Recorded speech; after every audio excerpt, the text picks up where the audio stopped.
Olá, hoje 31 de outubro de 2022, segunda-feira, é o dia posterior à realização do segundo turno da eleição para presidente e para governadores de estado que não foram eleitos no primeiro turno, né? A vitória foi do candidato do PT, Luiz Inácio Lula da Silva, com 50,9% dos votos, ou seja, 60.345.999.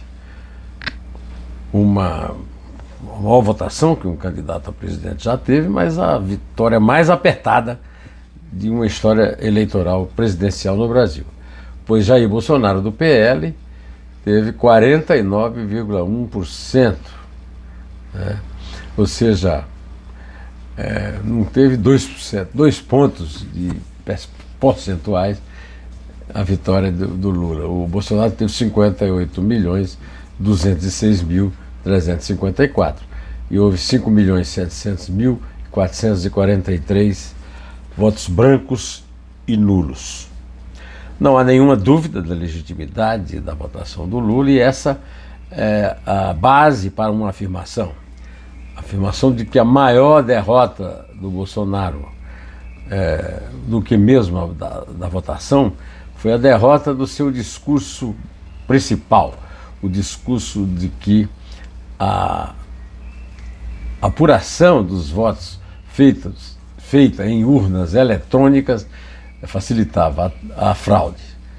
Neste momento, não temos nenhuma denúncia de fraude, a eleição correu normal, sem tumultos, a não ser os tumultos criados por aqueles que acreditavam que ia perder a eleição e obstruíram estradas, etc.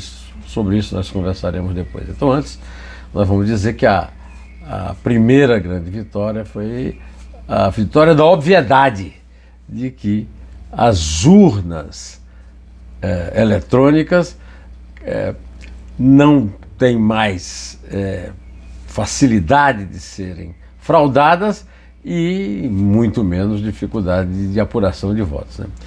Se nós estivéssemos votando no papel, voto impresso, praticamente com recibo, como queriam os bolsonaristas, apenas para melar, para tumultuar a eleição, estaríamos simplesmente agora, sei lá, com 10% dos votos apurados, iríamos para um terceiro turno eterno, será até quando, né? Contando o voto, contestando o voto, etc. Outra grande vitória foi uma vitória da democracia. Eu publiquei no domingo, na minha coluna no Antagonista, um artigo, Que Democracia é Esta?, em que eu discuto as instituições democráticas no Brasil, mostrando que elas têm sido muito frágeis diante dos arreganhos autoritários. E o grande exemplo que eu cito são as ordens do dia dos comandantes militares, desde o ano da Constituição, 88, até hoje. Todo dia 31 de março somos obrigados a engolir a mentira, maior do que qualquer mentira que Bolsonaro tinha contado, de que o golpe que derrubou um presidente constitucional, que era o João Goulart, vice-presidente eleito e ascendido ao cargo de presidente pela renúncia do presidente Jânio Quadros, um presidente constitucional foi derrubado por um golpe militar, e esse golpe militar, em plena democracia, é festejado até hoje, até este ano. Em 2020, 31 de março de 2022, tivemos ordens do dia de comandantes militares que nunca foram contestados pelos dirigentes das instituições, os políticos, os civis em geral, né? Eu vou voltar a esse tema, mas antes eu quero lhes dizer que essa vitória da democracia exige um compromisso dos vencedores de resolverem isso de uma vez. Eu gostaria muito, mas não acredito, que no dia 31 de março de 2023 não fosse emitida nenhuma nota por um comandante militar comemorando o golpe.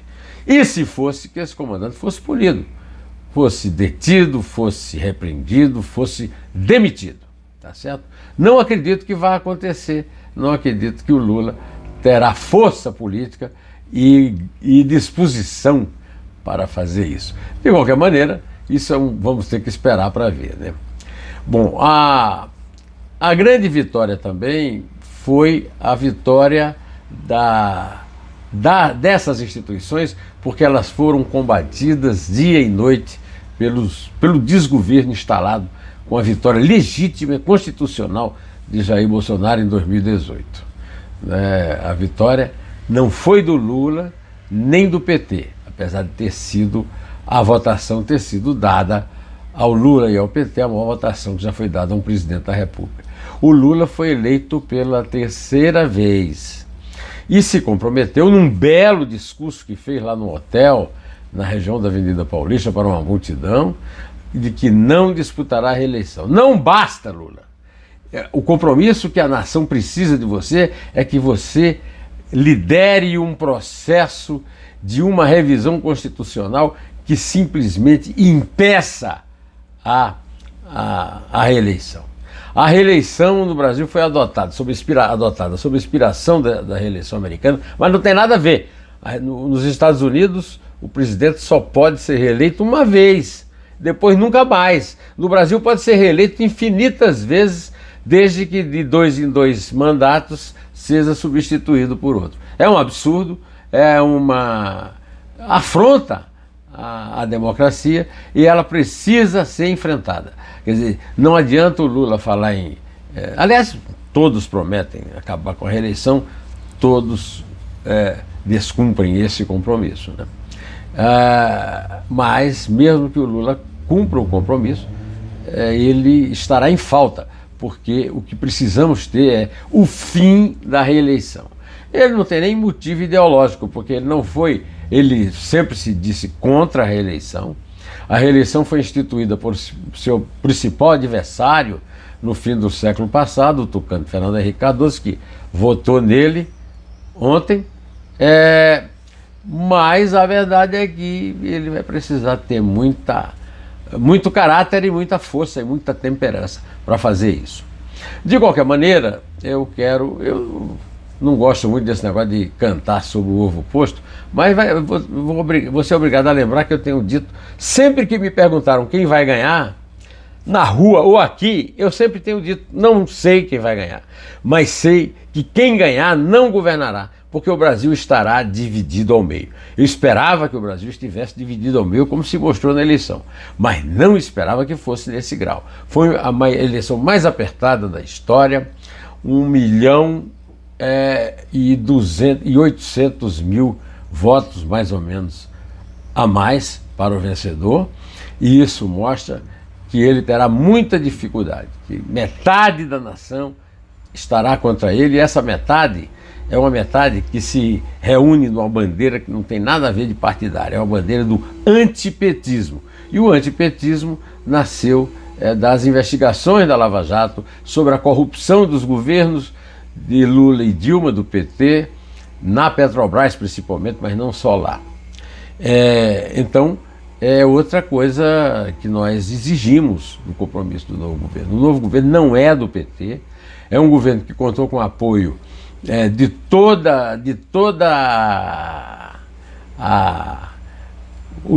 o espectro político brasileiro, que não suportava mais o regime de divisão, de ódio, de completa falta de empatia instalado pela direita do Bolsonaro.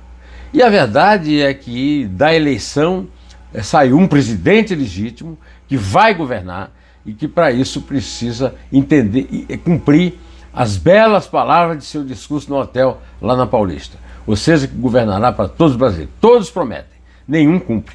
Ele pode inaugurar isso, governar realmente para todos os brasileiros, inclusive os que não votaram nele.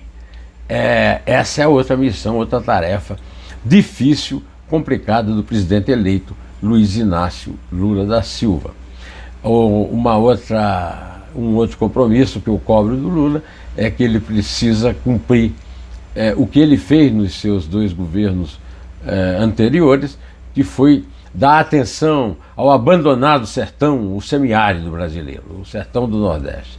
O Lula teve sucesso com o projeto da cisterna, a Dilma com o projeto Minha Casa Minha Vida. Ele prometeu no discurso Recomeçar a Minha Casa Minha Vida, que tem uma função social muito grande, porque além de dar a casa para o pobre, ela usa pobres para construir as casas. Isso foi instaurado, foi instalado, fazendo estradas.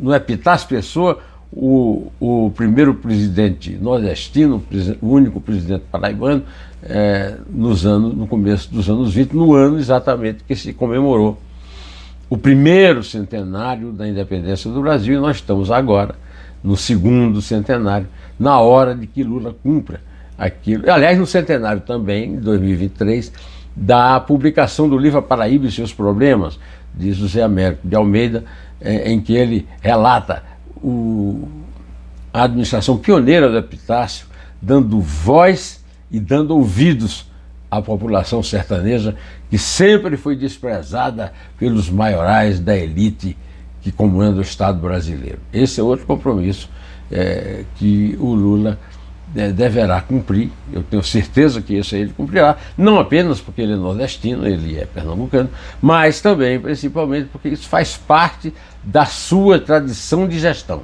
Afinal, o PT, nos seus governos federais, que criou o programa de cisternas. Eu vivo recebendo aqui carta quando eu repito isso. Mas o programa de cisternas é da igreja, é das pastorais de... Nada, meus amigos, vamos parar com brincadeira. Estou falando em programa de governo, estou falando em programa particular da igreja, né? Não, o programa, o Bico de Luz também não, é um programa do governo Fernando Henrique. Aí é a mesma coisa que dizer que Bolsa Família é do programa Fernando Henrique, que foi instalado o Bolsa Educação durante o governo Fernando Henrique, por inspiração do ex-prefeito de Campinas, popularmente conhecido como Grama. De qualquer maneira, não vai ser fácil, porque o Brasil está dividido, porque o Brasil sempre teve uma forte presença O Bolsonaro não é conservador. Ouça bem o que diz sempre o Felipe Moura Brasil, o que diz sempre o Nando Moura, que são conservadores de raiz. Eu também, como conservador, digo: Bolsonaro não é conservador, Bolsonaro é um reacionário, é aquele que vive acusando todo mundo que não segue o seu fascismo, aliás, não é nem fascismo, é fascistoidismo, né, de ser comunista. Então é um reacionário. O Brasil sempre teve uma grande presença reacionária no interior de São Paulo, e interior de Minas, etc. E essa presença se refletiu na votação no segundo turno desta eleição. Eu conto muito com a pacificação prometida pelo Lula. Ele teve muito juízo quando escolheu Geraldo Alckmin para ser seu vice, mas não teve juízo nenhum quando, cedendo às pressões do PT, escolheu Fernando Haddad para ser o candidato a governador em São Paulo. Certamente não era a melhor opção. Não sei se tinha uma melhor, mas teria que ser de fora do partido. Tanto é que o bolsonarismo ganhou o governo mais importante do Brasil, e o bolsonarismo torna-se uma força real. A reação, o reacionarismo torna-se uma força que controla pelo menos metade da população brasileira, que vai dar muito trabalho. De qualquer maneira, estarei aqui atento, dia a dia, fazendo meus comentários, acompanhando os passos do governo, anunciando o que foi errado. Por exemplo, o ministro Alexandre de Moraes acreditar no comandante da Polícia Rodoviária de que ele teria acabado com as obstruções dos ônibus, dos transportes coletivos nas estradas, para evitar comparecimento massivo. O eleitorado mostrou que é a vitória da democracia também por isso. Foi a menor abstenção no segundo turno do que no primeiro, 20,59%, no primeiro foi 20,9%, e a aposta que os derrotados fizeram na abstenção não se confirmou e pode ter sido decisiva no resultado final da eleição. Eu desejo o melhor para todos, né? Que o governo de Lula, que não é um governo do PT, mas é um governo de aliança, consiga enfrentar esses desafios e vencer, e que a oposição feita pelos reacionários de direita, agora com um líder forte, que é o Bolsonaro, que teve a maior votação, né, da história, mesmo perdendo a eleição. Ele teve uma votação maior agora do que teve em 2018, quando ganhou. Então eu quero achar que se todos trabalharem para a democracia, os comandantes militares deixarem de emitir suas ordens do dia, etc., aí sim nós poderemos marchar para uma democracia de verdade, aquela que faça com que os pobres brasileiros tenham menos fome, menos miséria, menos desemprego, mais emprego. Os pobres brasileiros são governados por uma elite muito cruel e vivem uma vida muito perversa. Eles precisam realmente ter a prioridade que Lula, o presidente eleito, está anunciando que vai dar. Eu vou estar aqui para cobrar dia a dia isso tudo. A honestidade, a lisura e a introdução do cidadão desvalido no comando político, porque democracia é governo do povo, não é governo de elite não, tá? Bom, vou ficando por aqui, direto ao assunto. Em pé!